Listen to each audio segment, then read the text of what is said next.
Guys, kenapa sih ada istilah kawin perak, reuni perak, dan menurut kalian itu artinya apa? Nah, kalian sudah ada di channel yang tepat nih guys. Tahu nggak sih? Makin tahu, makin banyak ilmu. Kuy, kita urai satu persatu masalah perperakan ini guys.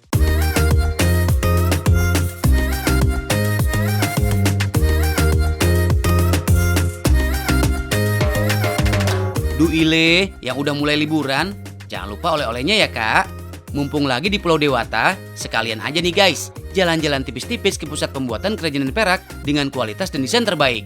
Yap, welcome to Desa Budaya Celuk yang berada di jalur wisata Ubud Bali. FYI aja ya, tempat ini menjadi sentranya berbagai macam kerajinan perak yang udah mendunia. Dipilih dan dipilah dulu ya Wak, sebelum kalian mutusin buat beli. Hasrat sih pengen beli semuanya ya, tapi apa daya kalau cuma mampu beli seadanya. Maklum guys, masih jadi member premium Sobat Miss Queen. Belum naik level jadi anak sultan. Tahu nggak sih guys, kegiatan pembuatan kerajinan perak Desa Celuk yang dulu dan sekarang udah berubah 360 derajat. Jika dulu tiap rumah penduduk memproduksi segala macam jenis perak, tapi sekarang pengerjaan kerajinan perak lebih difokuskan ke beberapa rumah produksi dalam skala besar. Jadi lebih terintegrasi gitu deh. Efeknya jadi lebih menguntungkan bagi si pengrajin dan si penjual. Layaknya logam mulia lain seperti emas, bahan dasar pembuatan logam perak ini dibagi menjadi beberapa jenis, tergantung kegunaannya di dalam aksesoris yang akan dibuat. Perak murni seperti ini biasanya akan dibuat sebagai tempat untuk menaruh batu berlian atau jenis batu alam lainnya. Sedangkan perak yang dicampur dengan beberapa logam lain seperti tembaga akan digunakan sebagai rangka dalam aksesoris karena sifatnya lebih keras. Wih, logam berwarna silver inilah yang menjadi cikal bakal perak guys. Kali ini kita akan membuat rangka dari perak yang sudah dicampur. Dalam mekanisme pemuaian, perak akan ditempa untuk memastikan kekuatan perak agar tidak retak atau pecah. That's why, lempengan perak benar-benar harus ditempa sekuat mungkin ya.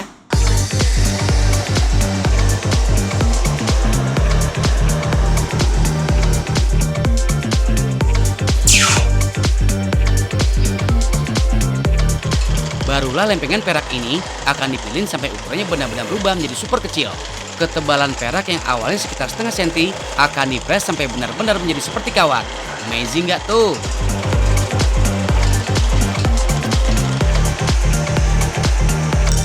Dari gulungan kawat akan didesain menjadi berbagai macam rangka-rangka yang cantik yang bisa dipasang di dalam satu rangkaian aksesoris seperti kalung atau giwang. Proses ini butuh konsentrasi tinggi, karena kawat akan dibuat semirip mungkin sesuai dengan purwarupa desain aksesoris yang dipesan. Gak cuma sekali atau dua kali bikin aja guys. Para pekerja ini bisa membuat berbagai macam desain rangka ini berkali-kali dengan bentuk yang sama atau berbeda dalam satu kali proses pembuatan aksesoris. Nah guys, kalau semua rangka udah disusun dalam satu bentuk aksesoris, biar makin kuat, mari kita satukan yuk. Kayak perasaan aku yang terpatri ke kamu. Ahai! Proses pematrian bertujuan untuk menyatukan logam-logam yang sudah tersusun dalam rangka agar lebih solid guys. Dengan energi panas, bidang yang sedang disambung akan melelehkan patri dan melekat pada satu bagian yang solid. Ini disebut ikatan patri. Sobat keceku masih ingat dengan pelajaran fisika dasar kan tentang proses ini?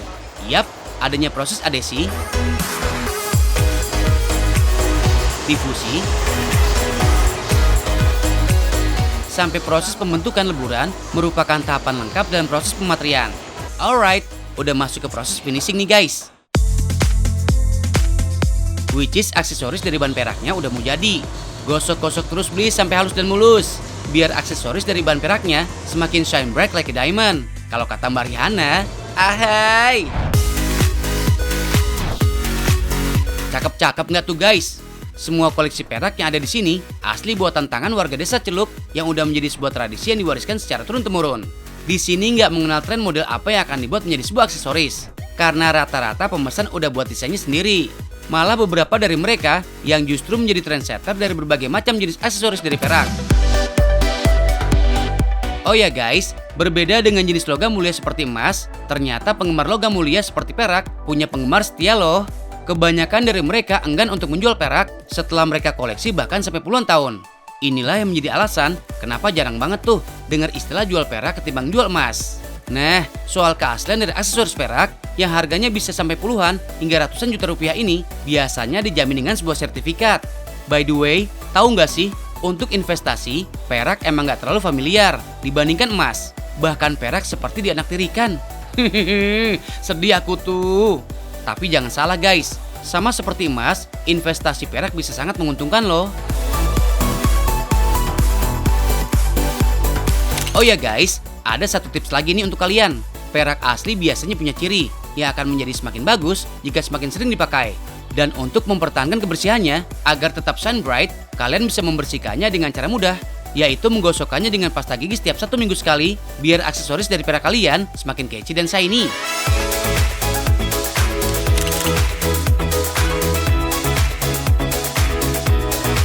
Guys, peringatan atau perayaan suatu kejadian penting yang sudah dilalui selama 25 tahun berawal dari perayaan ulang tahun pernikahan alias wedding anniversary yang disebut juga ulang tahun perak. Nah, setiap tahun pernikahan itu ada istilahnya masing-masing.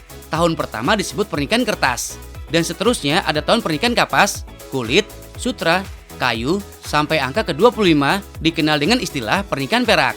Makanya, istilah perak jadi sering digunakan oleh orang-orang yang sudah melalui masa 25 tahun. Nah, kalau anniversary ke-50 disebut pernikahan emas, ke-75 disebut berlian. Kalau ke-100, eits, ini sih belum ada yang bisa sepanjang itu guys.